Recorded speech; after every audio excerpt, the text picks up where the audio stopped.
Espero que esta haya sido nuevamente una semana de bendición, una semana de esperanza, de gloria, de victoria y de búsqueda de la presencia del Señor.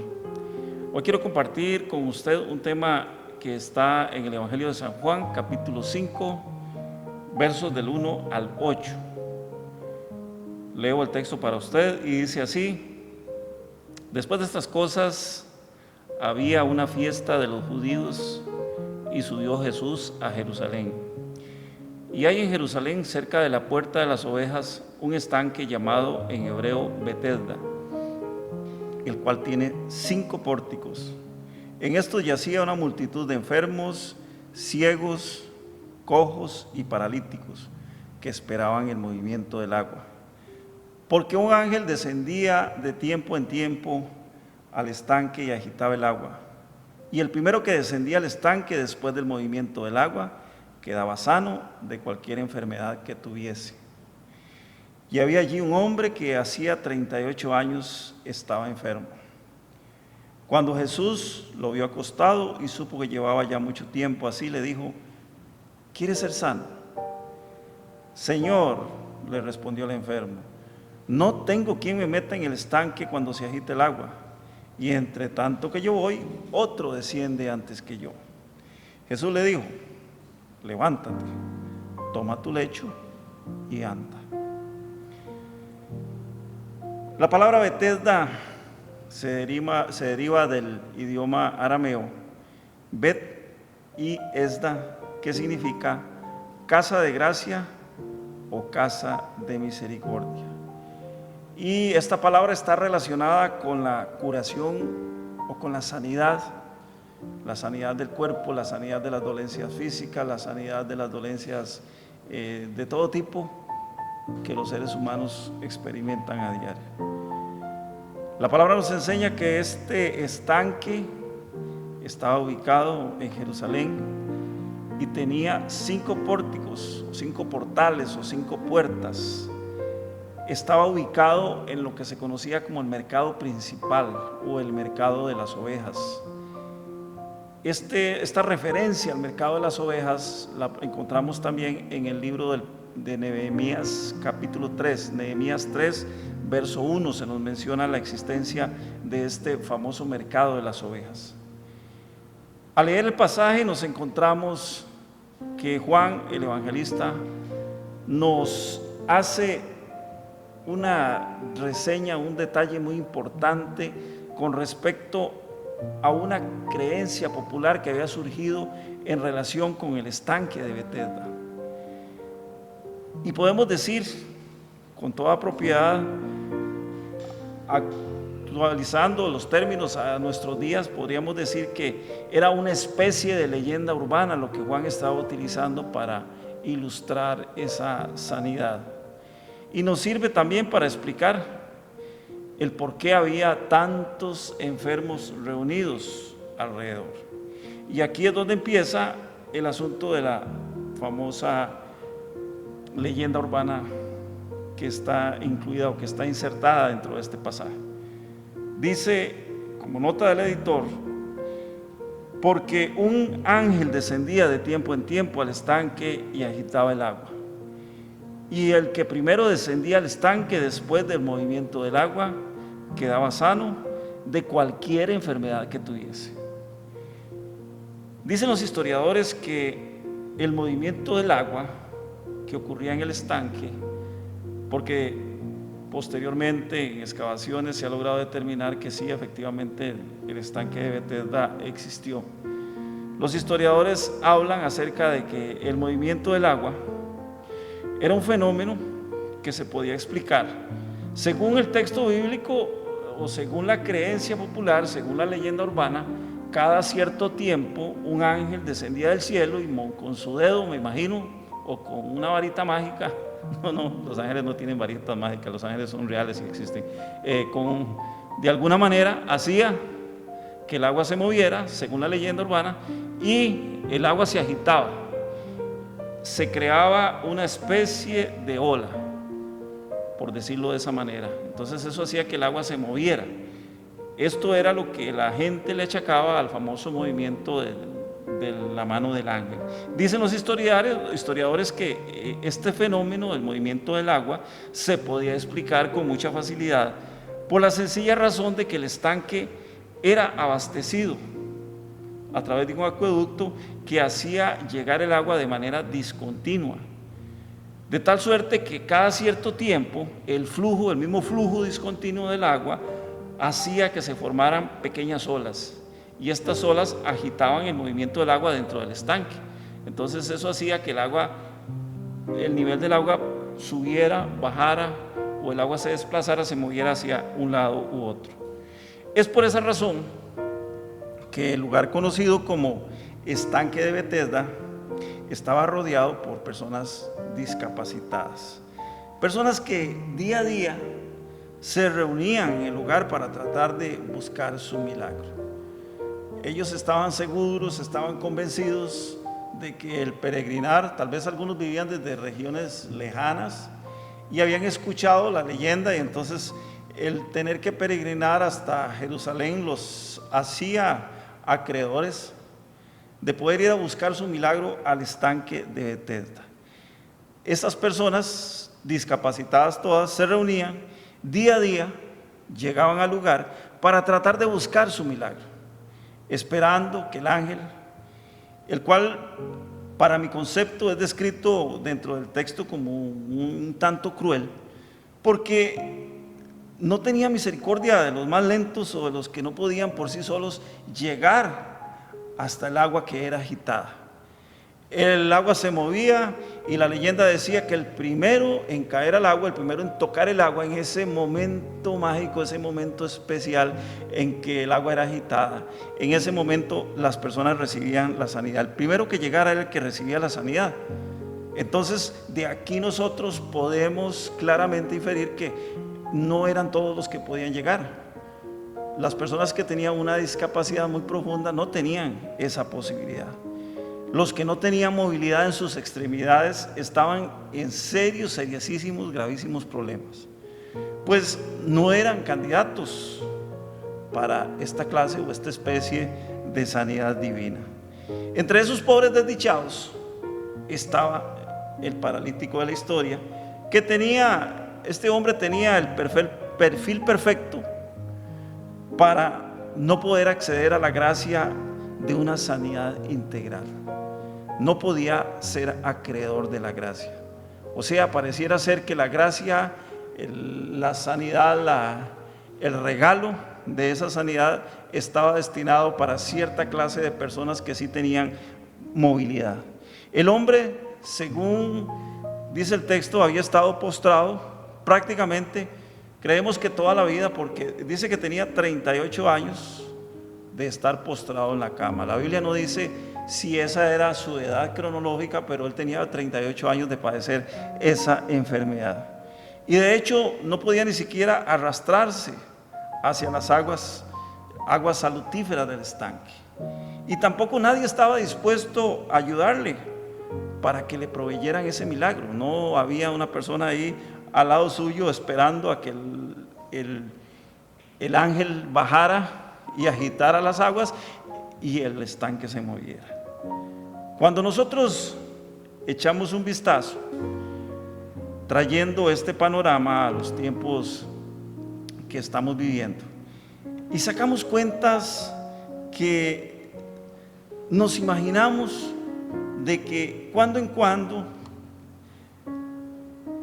solo a nosotros de pronto nos tocó vivir en una sociedad que la podemos catalogar de manera muy, muy sencilla como individualista, una sociedad egoísta, una sociedad deshumanizada, una sociedad llena de prejuicios, llena de esquemas, de valores, donde existe una escala para decir quién es apto y quién no es apto para ciertas cosas, donde de por sí el mismo concepto que tenemos de personas que caminamos hacia un objetivo personal nos hace, a cada uno de nosotros nos convierte en egoístas. Pero realmente no, no es solo típico de estos tiempos. En los tiempos de Jesús parece que la cosa era igual o aún peor. Pareciera ser que este hombre tenía tal vez quien lo llevara todos los días a las orillas del estanque, o tuvo quien lo llevó y lo dejó ahí, porque el hombre de alguna manera pues era una carga para la sociedad, y lo dejó a orillas del estanque, y él estaba ahí todos los días. Y me imagino que las personas que pasaban alrededor se apiadaban de él y le daban algún pedazo de pan, le daban comida, pero nada más. No había quien estuviera a su lado asistiéndolo, no había quien estuviera a su lado consolándolo, no había quien estuviera vigilando, esperando ese momento glorioso para que el hombre pudiera ser tirado, lanzado, echado de alguna manera al lago a gozar de las famosas aguas salutíferas del estanque. En ese momento, no era todo el tiempo, era un momento especial, repito, según la leyenda, el momento en el cual el ángel agitaba las aguas del estanque y inmediatamente se producía el milagro. No había nadie más que tal vez para solo dejarlo ahí y volverlo a recoger, tal vez en la tarde, tal vez en la noche, o tal vez se pasaban días y el hombre pasaba ahí acostado en su camilla. Era un panorama muy desalentador. Tal vez cuando nosotros vamos a este pasaje, por lo menos en mi caso, y recuerdo la cantidad de personas que a menudo nos encontramos en nuestras ciudades, ahí recostadas en una acera, durmiendo en un cartón, esperando que alguien les dé un mendrugo de pan, que les dé algo para comprarse, comprar agua, comprar un refresco, comprar algún tipo de comida, porque pasaron toda la noche sin comer y están con hambre, con frío y con sed. Pero estas cosas nos da una pista de lo dura que era la situación en estos tiempos. Dice el apóstol Juan, evangelista también, en el verso 3, dice: en esto yacía una multitud de enfermos, ciegos, cojos y paralíticos que esperaban el movimiento del agua. O sea, en los portales, en las puertas, en las entradas al estanque, había muchísima gente que estaba también pasando los mismos problemas, unos en un grado mayor y otros en un grado menor. Alrededor de los pórticos o puertas se juntaba una multitud de gente que se reunía todos los días a implorar la misericordia divina.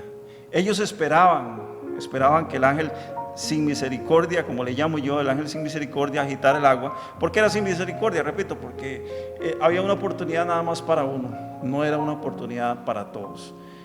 Diferente a lo que sucede cuando Jesús rompe el velo y permite que todos accedamos a su sanidad, que todos accedamos a su liberación, que todos accedamos a la salvación que Él nos regala. Agitaba el agua el ángel con su dedo para ser los primeros, los que estaban ahí a la orilla, los que estaban a la par del estanque y eran primeros en pegar un salto, caían a la piscina como primeros, de la manera que fuera, aunque fuera, como decimos nosotros, de panzazo, pero había que caer de primero a la piscina. Yo me imagino cómo sonaba eso cuando se agitaba el agua y ¡pum! Habían panzazos por todo lado, porque nadie pensaba en una forma estilizada de hacer un clavado en ese lugar. Simple y sencillamente la meta era una, era llegar primero. Ya a estas alturas nadie estaba interesado en un clavado espectacular. Nadie estaba tampoco entrenando para las Olimpiadas, porque lo más importante en ese momento era simple y sencillamente zambullirse al agua. O sea, un panzazo, un espaldazo, como quiera que fuera, hubieran sido suficientes para llegar ahí, para caer ahí, para ser los primeros al agua y recibir la anhelada sanidad.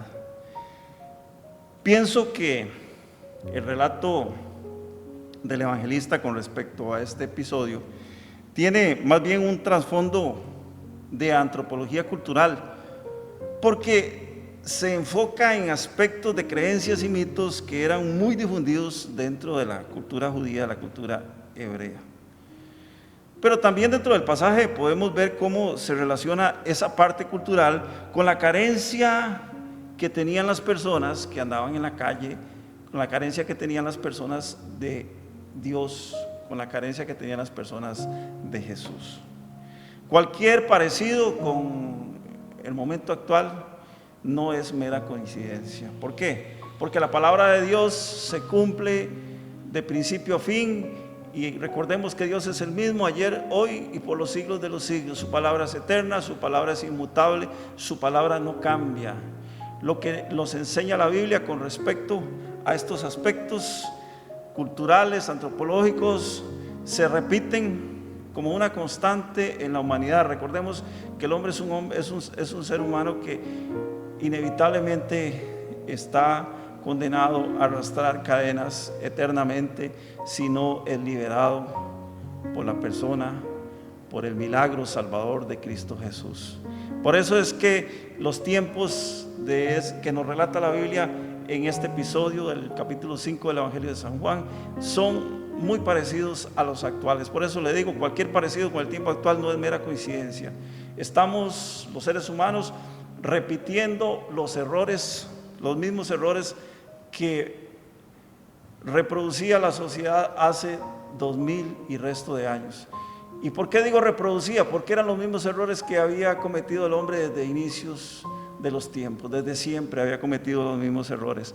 A la gente le gusta andar en la calle sin tener exactamente nada nadie a quien buscar, nada a qué recurrir. ¿Por qué? Porque la gente se aleja de Dios y no le interesa saber nada de Dios. Y es precisamente ese mismo panorama que encontramos hoy cuando conversamos con la gente y la gente nos habla en la calle de sus grandes padecimientos. La gente está enferma, la gente tiene necesidad, la gente tiene sed de justicia, y no saben a dónde acudir, no saben cómo llegar a ese lugar.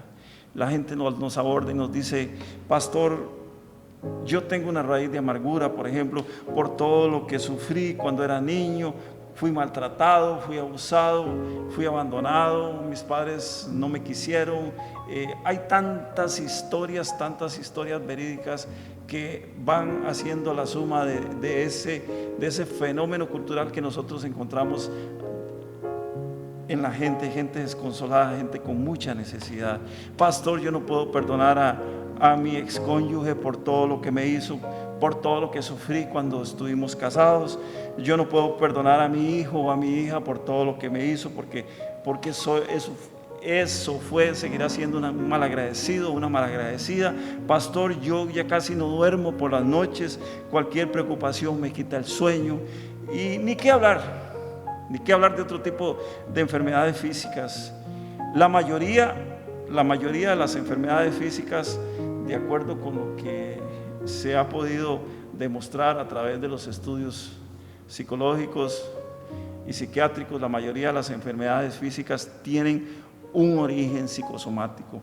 Así que hay mucha carencia de conocimiento de la gente de parte de Dios, y constantemente este fenómeno de la enfermedad, de la gente que anda buscando algo sobrenatural que los libere, es repetitivo a través de los tiempos. Tenemos una enorme cantidad de gente deambulando por las calles esperando algún tipo de reposo para sus almas cansadas, para sus espíritus angustiados, atribulados. Y Jesús nos dijo en el Evangelio de San Mateo capítulo 11 verso 28: vengan a mí, venid a mí los que estáis trabajados y cargados, y yo os haré descansar. ¿Qué dijo Jesús? No se cargue, no se canse, no se angustie. Venga, repose en mí, descanse en mí, y yo lo voy a hacer descansar. Si usted me busca, si usted me conoce, si usted me acepta como su Señor y Salvador, si usted está dispuesto a que yo le consuele, a que yo le calme, a que yo le sane, usted va a obtener ese descanso que no puede obtener. Por eso les digo, en estos días en donde la gente, más con el famoso encierro domiciliar que tenemos con este asunto del COVID-19, la gente se está volviendo loca en sus casas, la gente ya no duerme, la gente ya no puede ni siquiera pensar otra cosa diferente que no sea cuántos contagiados hubo el día de hoy, cuántas muertes hubo el día de hoy en mi país. Y esto es terrible, esto es patético. Yo creo que ha sido por una razón muy sencilla. El enemigo nos ha llevado, nos ha empujado hasta ese punto y nos ha hecho olvidarnos que hay un Dios por excelencia, hay un Dios que nos sanó, hay un Dios que nos perdonó, hay un Dios que nos redimió. La palabra del Señor dice en el libro de Isaías que Jesús ciertamente llevó nuestras dolencias, llevó nuestras enfermedades, que el castigo de nuestra paz fue sobre Él y que por su llaga nosotros hemos sido sanados. Pero volviendo al pasaje de Juan 5, nos encontramos a un hombre que había pasado prácticamente toda su vida lidiando con una enfermedad y anhelaba la acción sanadora de un tercero que le permitiera obtener un milagro. Anhelaba que hubiera alguien que le ayudara. Hay una declaración que es la clave para que nosotros podamos entender esto. Cuando Jesús se le acerca a este hombre, Jesús llega al lugar donde él estaba y seguramente yo pienso que a Jesús le hacía mucha gracia estas cosas, porque de alguna manera se convierte en las prácticas rituales que tenemos en las diferentes religiones. En las religiones estamos acostumbrados a cumplir con ciertos rituales, a visitar ciertos lugares, a hacer ciertas peregrinaciones, a cumplir con los rituales de cultos. Nosotros los cristianos evangélicos a ir religiosamente los domingos al culto o los días que se han señalado. Bueno, ahora ni siquiera eso podemos hacer porque estamos encerrados en nuestras casas, pero la religiosidad nos obliga a nosotros a hacer cosas y nos hace creer que con eso vamos a obtener el favor de Dios. Jesús llega al lugar, llega cerca del estanque de Betesda, y me imagino que él sentía mucha compasión de ver a la gente por la forma en que actuaba, porque era doloroso ver ese montón de personas ahí esperando una sanidad sin ni siquiera tener una expectativa real de que eso iba a suceder, porque de alguna manera también la forma como había que obtenerla era una forma ritual. Tenía que ser los primeros en llegar al agua, o sea, no había sanidad para todos, no había medicina para todos, no existía la posibilidad de que ellos pudieran acceder a ese regalo, lo que nosotros llamamos gracia, el regalo inmerecido que hemos recibido a través de Jesucristo, porque ellos ni siquiera conocían eso. Como mucha gente no lo conoce, mucha gente cree que para agradar a Dios hay que hacer una serie de rituales y una serie de cosas para que Dios se agrade de nosotros. Y yo quiero decirles esto: Dios nos necesita, Dios no se va a conmover con lo que nosotros hagamos para que nosotros lo agrademos. Dios hace las cosas para nosotros por amor. Dios ya se compadeció de nosotros, ya se apiadó de nosotros, ya tuvo misericordia de nosotros. Por eso a menudo escuchamos a la gente orando y nosotros oramos, y como dice el apóstol Santiago, nosotros oramos y oramos mal, pedimos y pedimos mal.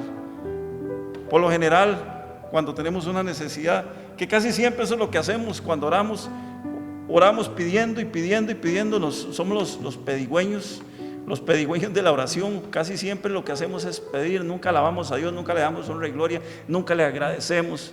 Pero siempre que pedimos, la mayoría de las veces, si usted escucha las oraciones que hace la gente en voz alta, o que hacemos en voz alta las personas cristianas, le decimos: Señor, ten misericordia de fulano, ten misericordia de fulana, ten misericordia de mis hijos, ten misericordia. Y se nos olvida que Dios ya tuvo misericordia. Dios ya tuvo misericordia. Porque la palabra me enseña, y es muy clara cuando me dice en San Juan 3:16, porque de tal manera amó Dios al mundo que envió a su Hijo unigénito, a su único Hijo. Óigalo bien, a su único Hijo envió Dios al mundo, para que todo aquel que en Él crea no se pierda, mas tenga vida eterna. Ante esto nosotros nos encontramos que Jesús llega al estanque de Betesda, y dice el verso 6: cuando Jesús lo vio acostado y supo que llevaba ya mucho tiempo de esa manera o así. Le dijo: ¿qué pregunta, Señor? Cualquiera diría: uy, ¿qué le pasa a Jesús? ¿Quiere ser sano? Y usted dice: bueno, pero no era lógico que él quería ser sano, no era lógico que él quería la sanidad. Pues no. Viera que no todo el tiempo es lógico. La gente la mayoría de las veces no quiere ser sana. La gente la mayoría de las veces lo que quiere es un favor para poder acomodar el mundo, para poder acomodar sus cosas, para poder cumplir sus metas personales basadas en situaciones o en sueños que tienen aquí sobre la tierra. Muchas personas dicen: ay, que si yo tuviera dinero, si yo tuviera dinero haría tal y tal y tal cosa. Si yo tuviera dinero. O sea, siempre esperamos de alguna manera que el Señor nos regale algo, nos dé algo para poder cumplir nuestro sueño y realizarnos nosotros mismos. Y no estamos en función de lo que podamos hacer en el reino de Dios. Jesús nos enseñó y fue claro al decir: busca primero el reino de Dios y su justicia, y todo lo demás os será añadido. Pero nosotros vamos detrás de las añadiduras.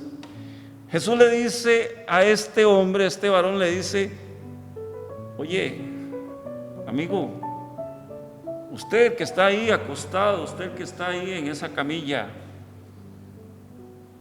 De inmediato dice la palabra que Jesús lo ve y dice: este hombre tiene rato de estar aquí. 38 años en una camilla. ¿Y qué le preguntó Jesús? Le pudo haber preguntado: mira, ¿tienes hambre? ¿Te quieres comer una hamburguesa ahí en el restaurante de la esquina? ¿Te quieres comer unas papitas, un hot dog, un batido, una Coca-Cola? ¿Te quieres tomar un café? No. Lo que Jesús le pregunta al hombre es: ¿quieres ser sano?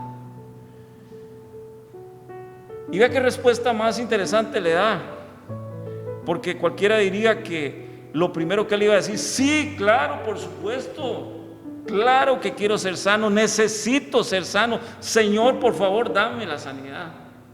¿Cuál fue la respuesta del hombre? Verso 7 le dice: Señor,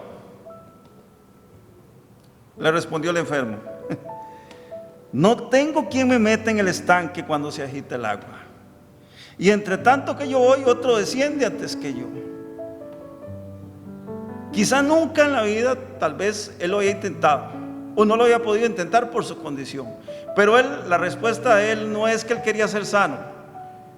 Él lo que quería era cumplir con el sueño de meterse al estanque.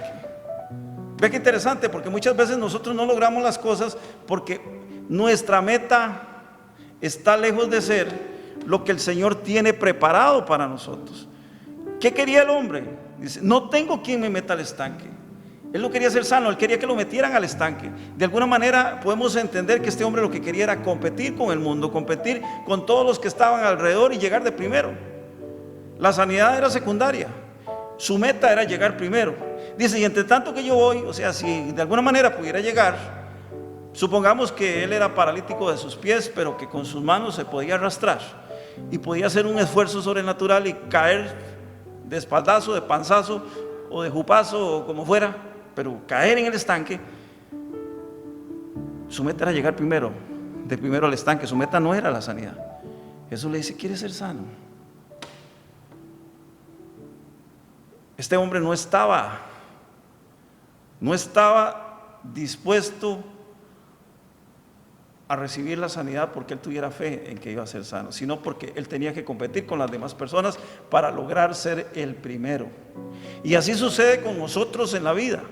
Así sucede con nosotros cuando vamos ahí por el mundo. Siempre queremos ser los primeros, siempre queremos ser los mejores, siempre queremos llegar antes que los demás. Pero hay algo muy importante. Jesús ignoró esa soberbia. Jesús ignoró tal vez ese cúmulo de ignorancia que el hombre tenía, porque muchas veces nosotros actuamos y le respondemos a Dios y le preguntamos a Dios con una mezcla de soberbia e ignorancia cuando nos dirigimos a Él, porque nos olvidamos que Él es el Señor de señores, que Él es el Dios de dioses. Cuando digo dioses me refiero a todo lo que la gente pone muchas veces frente a la par o igual que Dios, que no son dioses. Solamente hay un Dios, y ese Dios es el Señor de los ejércitos, su Hijo Jesucristo y su Santo Espíritu, nada más. Muchas veces nosotros ignoramos esas cosas y dejamos de lado lo más importante, que es buscar al Señor. Por eso Jesús le dice: levántate, toma tu lecho y anda. Jesús le está diciendo al hombre: deje de competir con los demás, cambie de actitud, arranque una vez en su vida y tome una posición diferente, una posición que lo eleve a usted para ser un verdadero hijo de Dios. Con Jesús nosotros adquirimos algo maravilloso, y es una gracia que está a disposición de todos y cada uno de nosotros. No como el ángel malvado, como le llamo yo, el ángel malvado de la leyenda, de esta famosa leyenda. Y me interesa mucho porque en este texto el evangelista confronta las dos situaciones, confronta la existencia de una leyenda de un ángel que movía, pero no era un ángel que tuviera algún tipo de connotación especial, no era un ángel de gracia, era un ángel que llegaba y elegía, tal vez de acuerdo a las características, a las circunstancias, a cada persona para que pudiera obtener la sanidad. En cambio, Jesús no anda señalando ni anda haciendo acepciones de personas. Jesús no agita el agua. Jesús nos da su agua de vida para todos y cada uno de nosotros, para que nosotros podamos ser sanos. Por eso Jesús dijo: yo soy el agua de vida, todo aquel que me beba no tendrá sed jamás. Levántate, toma tu lecho y anda. Es lo que Jesús le dice a todos aquellos que están postrados, compitiendo por su milagro. Ya es tiempo, hermanos, ya es tiempo que nosotros, los hijos de Dios, que nosotros los cristianos, dejemos de andar por ahí compitiendo por un milagro. No tenemos que competir por nada, porque Jesús nos está diciendo: levántate, toma tu lecho y anda. Ya llegó el momento de que nosotros dejemos de depender de las prácticas religiosas, que dejemos de depender de los mitos, de las historias, de las creencias, y entendamos que solamente podemos tener fe y debemos tener fe en uno que es el autor y consumador de la fe, y ese se llama Jesucristo, el Hijo de Dios. Por eso en este día yo quiero invitarte para que, si tu posición es como la de aquel hombre, postrado en uno de las tantas entradas, en uno de los tantos pórticos, los pórticos, recuerde que eran entradas, buscando caminos para llegar a Dios, para obtener lo anhelado. Dejemos todos esos pórticos, dejemos todas esas entradas, porque vea que al hombre ninguno de los 5 pórticos, ninguna de las 5 entradas que habían para llegar al lugar le sirvieron. Solamente uno, y era el camino, el que estaba frente a él, Jesucristo. Solamente Jesucristo fue el que sirvió para él poder obtener su sanidad y por ende su salvación también. Así que yo le animo, yo le insto para que usted deje de lado todas sus prácticas viciadas del mundo y se centre en uno solo, que es el autor y consumador de la fe, Jesucristo. Y dejemos ya ese lugar llamado Betesda en nuestras vidas, porque la gracia, la misericordia y el amor lo obtuvimos el día que hicimos nuestra confesión de fe y recibimos a Jesús como nuestro suficiente Salvador, como el único verdadero y suficiente Salvador. Dígale ahí donde usted está, dígale: Señor Jesús, yo entiendo que no hay otro camino para llegar al Padre que no seas tú. Yo entiendo que no hay otra forma de poder obtener mi sanidad, mi salvación, si no es a través tuyo. En este día yo me arrepiento de todos mis pecados. Yo te pido perdón. Perdóname, Jesús.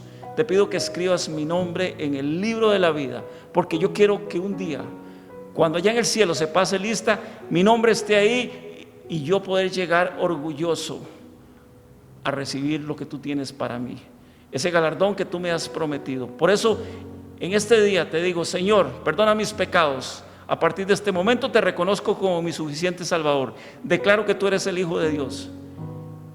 Ayúdame, Señor Jesús, a seguir perseverando en el único camino, en la única verdad y en la única vida que eres tú. Quiero tomar para siempre de tu agua. Ya no quiero estar más alrededor de ese estanque llamado Betesda, porque hoy entiendo que tú eres la gracia, tú eres el amor y tú eres la misericordia. Gracias, Señor Jesús. Amén y amén.